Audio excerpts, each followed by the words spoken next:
Welcome back. Here we at a location in Long Beach, Easy Tees for you now, and they have this nice, beautiful printer that's right here in front of us. I just did a nozzle check on it. Let me show you guys what's going on. We just did a nozzle check, so they had some issues going on. They said the whites is still showing. I don't know why it's not showing good, but the whites is still good. It's blurred out, but anyways. Let me show you guys this print right here. You can see how the quality of the print is coming out. It's coming out super nice. So they just basically need me to come down, do a little maintenance, because they've been printing for a while, for a very long time. This is the printer you see right here. They've been printing for a very long time. They said everything's been going good with the business. So what they want is basically that maintenance. So we're gonna go ahead, sit this camera back down, and get everything going so far with the maintenance. We already did a nozzle check, so everything is up and good. Can't complain about anything so far as how the actual nozzle looks. Seen a couple faint lines. It's not nothing super bad or anything like that, but at the same time, the customer wants what they want, and we're gonna get it together. So I'm gonna start removing these cartridges, and I'm gonna go ahead and check what's going on with the printer, because I noticed when I was here last time, a couple of the cartridges they had little gunk inside of it. Let me see if I can go ahead and show you guys what we're talking about. Show you guys what's up.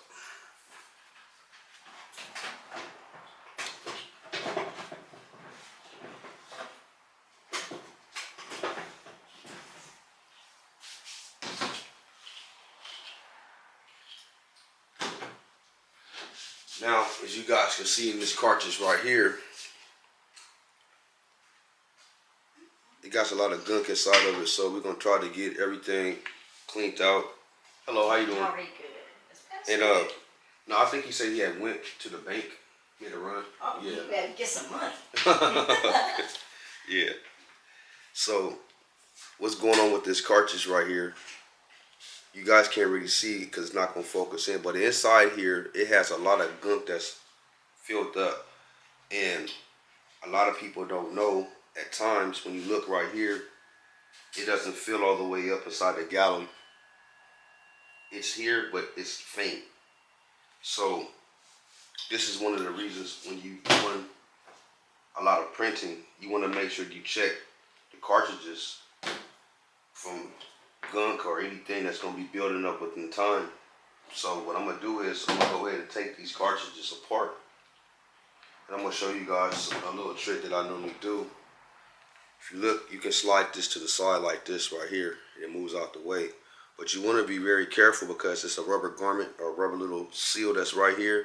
It's a spring behind that, and it also has a pin as well behind that. So if you pull this out and don't be careful, this rubber piece pops out. The spring gonna come out in the rubber, and it's a white little ball or clear ball that regulates the ink flow. So you want to be careful if you ever have to clean one of these out. It's gunked up inside.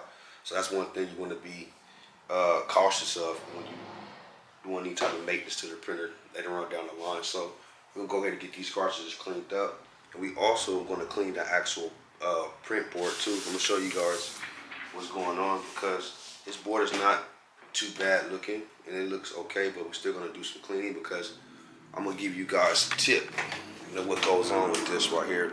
So let's turn this back around. You want to make sure on your board that you don't have no excess ink built up on the sides right here or anywhere along this actual board. And why is that? Within printing, if it gets any type of ink built up and this paper comes down and catches it, it's going to make the paper fold. And once the paper folds, the print head is going to come across. It's going to give you print head slap, or head strike they call it. And your print head can be damaged, and that channel can be damaged, or the whole print head can be damaged depending on how bad it is. So you want to be careful that you clean this areas and keep all these little vent holes that you see, these small little holes that's here. You want to keep those clean because you don't want to have any back pressure or anything like that going to be escaping and do anything that's going to mess up the flow or the suction of this film actually sticking to this actual board before you start printing. So just keep that in mind too when you're dealing with that, cleaning and maintenance of the printers and servicing or whatever. So what we're going to do is we're going to go ahead and cut this short, and then we're gonna get back, and you guys will see the next phase of what's gonna be going on. So you guys just stay tuned. So I'm gonna give you guys a tip. When you having issues with the printer, or let's say nozzles, no matter which color it is, multiple colors or the single color or whatever, factor in that you've been printing for a long time, or you. I'm not speaking to the person that's got a printer and they already having issues. I'm speaking for a person that's printing and doing serious continuous printing all the time, and what they need to do. I'm speaking to those people.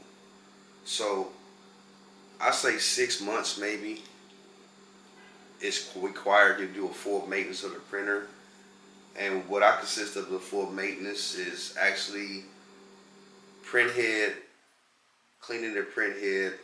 I wouldn't even flush the system out if it's not having too many complications so far as with, nozzles seriously disappearing. I wouldn't do that, but this just a proper maintenance. Like, I'll go ahead and do a wet cap on the print head, give a good cleaning of the capping station, just spit box. I do all those different thorough cleaning on those right there, and that just basically what it's recommended. It's not recommended you do like super strenuous, flush all the ink out the systems. That's if you had nozzle just completely gunked up and the ink and everything just don't look too good, and every time you do a nozzle check there's nothing in the lines. Then maybe I would start necessitating like ink damper, things and whatnot. I wouldn't try to go, excessive, because you want to start from little to big first and then work your way up, because this is just like auto mechanics in a certain sense of start from little to big. Have an issue with the print head, or you have an A139 code, and ribbon cable, motherboard, or print head, or whatever issues, or 00010 code. Maybe you need to clean the actual, print head sensor, or 00040 code, things and whatnot. All these different codes. So you have to know these things, or you don't just go research them, and you can know what potentially is going to happen and what signs the printer is actually giving you, and then you can take your best judgment from there. That's what I would do. You gotta learn this through trial and error if you don't have an experienced person. And for the people that's watching the channels and you reach out to me, watch more of my videos, because you actually will see me speaking about what's going on. Certain questions that you guys ask me, I think is like, not gonna say no brainers, but some of the questions is, it's kind of like a common sense question. And that's why some people, they probably get, oh, he didn't answer, or ask me the same question over and over. I just feel it's best for you guys to go to my website, FOMDTF.com. And my phone number is at the top of the website. I say this a lot in my videos, but people don't really take heed to it. And as well, these printers, you have to, have like, let me show you guys where I'm at real fast. I'm in the small location right here. You guys can see it's a nice small business right here. Got a couple of things on the shelf, but I don't want to get around too much to show you. Got all his things on the wall or whatnot right here. So, he hit me up and was like, hey, I need you to come and maintenance my printer. And, this is not free. A lot of people expect things to be free. And I'm not speaking bad about anybody, but you have to pay for your craft. Getting into DTF is very expensive. A lot of people use cheap inks, cheap film, and they want quality results. So taking the low budget route and want quality results is not going to happen for a lot of people. And you're going to see that, like what type of ink you're using, what type of film you're using, or why mine's not coming out like that. I'm doing DTF printing too, with your color settings and whatnot. ICC profiles or resolution, the image 300 DPI. So it's a lot of different variables inside that people overlook. They just want to get to the end result. Don't know how to, pay your dues to get there. So that's one thing to keep in mind, guys. So I'm going to go ahead, get to the second phase, show you guys what's going on with the second phase, and you guys stay tuned for more. Take a look at it now. You guys can see it's a big difference how it improved in the cartridges, how they look in the inside. These holes were completely gunked up, were actually white. So we did a better different way. Instead of me taking this whole piece and sliding it off, we just basically sprayed some little cleaner up inside here. Got a little cotton swab and got it inside there and cleaned it out. And got some hot water, put it on the swab as well and put it inside here. And all of them just dapping it back inside and cleaning it out. So now all these actual ports, you can see it's not gunked up. They all look actually nice. You guys can check it out. So yeah, so this is like one part of the maintenance phase and cleaning to get everything back right. So you guys can see what's going on. So stay tuned for more. We're still building, we're still working. Yeah, see, this is part of the wet capping process right here. We just had started. You can see a little bit of ink is coming out already. So what we're gonna do is put this back and let this sit on, and turn this knob down like this. What it's gonna do is gonna make the print head come further down, sit there on the actual towel or cloth what you're using. And while we're doing this part right here, we can start attacking the actual spit box and the capping station and everything in this area right here. So I'm gonna show you guys what I do when we get to this point. It's like a tedious process, but y'all get what I'm saying. So show you guys what we doing now. So yeah, so we're gonna fix this. We're gonna focus on this area right here.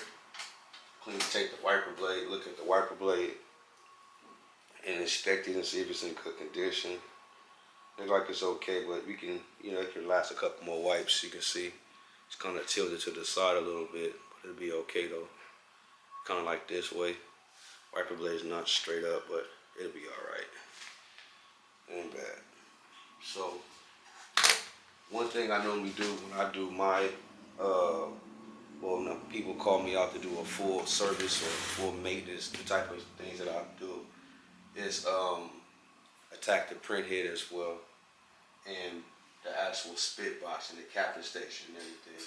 And what I do is I remove this pad right here. It's a filter. I remove this whole little piece and I clean behind there.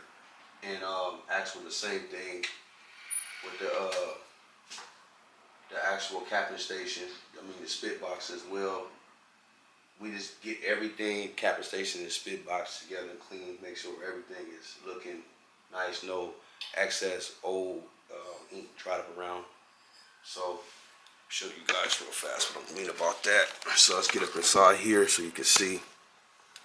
Make sure you clean everything up inside here. You don't want to have no excess ink around the edges. So that's what we're gonna do. So just stay tuned. We're gonna get it.